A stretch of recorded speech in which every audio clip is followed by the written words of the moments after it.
Pada video sebelumnya, Boy Klana yang sudah menjelaskan kepada Anda bagaimana caranya untuk menjadi seorang leader yang baik. Dan kali ini saya Aaron Parengkuan ingin membantu Anda juga untuk meningkatkan kapasitas diri Anda sebagai leader dan leader yang berdampak. An impactful leader. Dan tidak cukup hanya menjadi leader yang baik, namun Anda juga harus dapat menjadi seorang leader yang berdampak. Dalam hal leadership, seorang pemimpin sebaiknya memiliki figur yang dapat menggerakkan, menginspirasi, dan juga memotivasi serta memengaruhi sekelompok orang dalam mencapai sebuah tujuan. Dan kalau kita bicara leader, dalam bahasa Indonesia dikenal dengan istilah Tutwuri Handayani, atau di bahasa Inggris kita mengenal leading from behind. Leader sudah sepatutnya bukan memimpin di depan, tapi memimpin dari belakang. Bila Anda ingin menjadi seorang pemimpin yang juga berdampak, boleh dicatat dan juga dipraktikkan 5 tips dari kami berikut ini. 5 tips ini akan membantu seseorang untuk menjadi seorang leader yang berkualitas. Yang pertama adalah mempunyai integritas. Nilai-nilai teguh yang ia pegang. Walk the talk. Yang kedua adalah keahlian yang harus terus diasah. Seorang leader harus terus memiliki keahlian.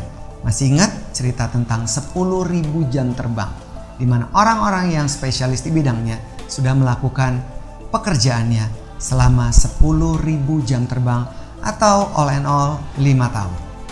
Yang ketiga adalah leader harus juga memiliki tingkat rasa percaya diri yang pas. Tidak kurang, tidak lebih. Kalau kurang, leader tidak bisa memimpin timnya. Kalau kelebihan, tentu leader tersebut akan menjadi leader yang arogan. Jadi confident level yang pas, mempunyai great self-esteem, dan juga fokus terhadap goal yang sudah juga dilakukan dan disebarkan kepada timnya. Dan berikutnya, seorang leader harus memiliki kemampuan atau growth mindset. Sebuah mindset yang terus harus terbuka terhadap dunia yang saat ini bertumbuh, bergerak begitu cepat, disruptif, banyak sekali tantangan, kita tidak tahu apa yang akan terjadi besok.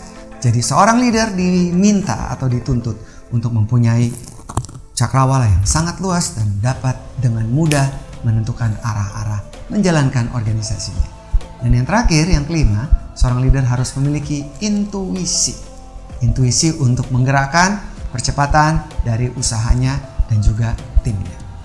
Selain itu, Talking Friends, saat kita menjadi seorang pemimpin, kita juga harus tahu leadership positioning sesuai yang sedang dihadapi.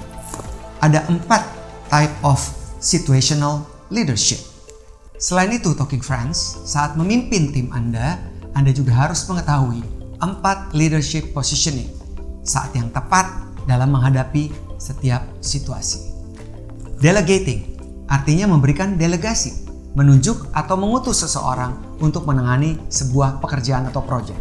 Seseorang tersebut harus percaya diri dalam menangani pekerjaannya dan harus dapat mempertanggungjawabkannya. Misalnya diberikan tugas untuk datang ke sebuah meeting, mengerjakan notulen dengan baik, tentunya harus dapat diberikan pekerjaan tersebut dan diselesaikan dengan sangat baik.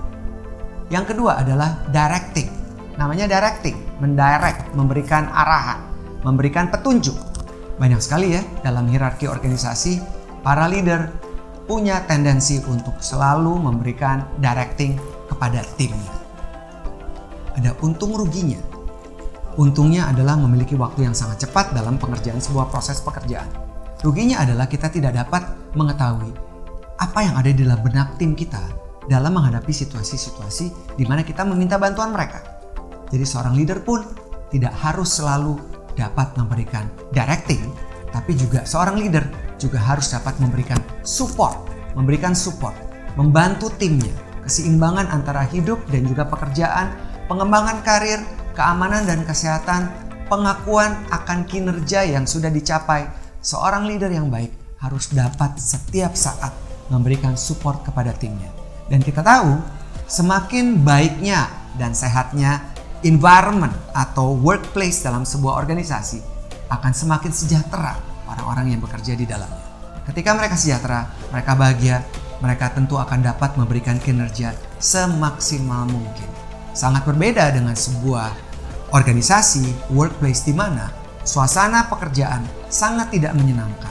Arogansi, kemudian silo, sama sekali tidak peduli dengan divisi atau kelompok-kelompok yang lain, tentu ini tidak akan membuat sebuah organisasi akan bertumbuh secara subur.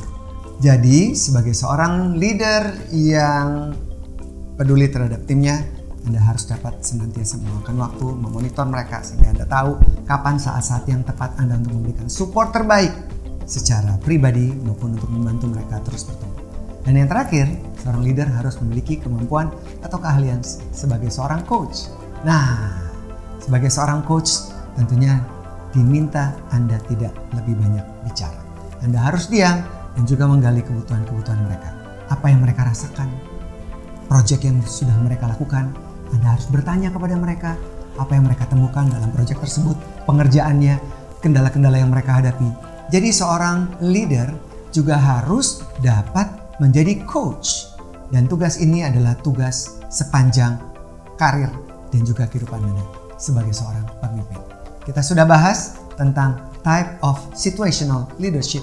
Kita juga sudah membahas 5 komponen menjadi seorang leader yang berdampak. Dan semuanya kembali kepada tangan Anda.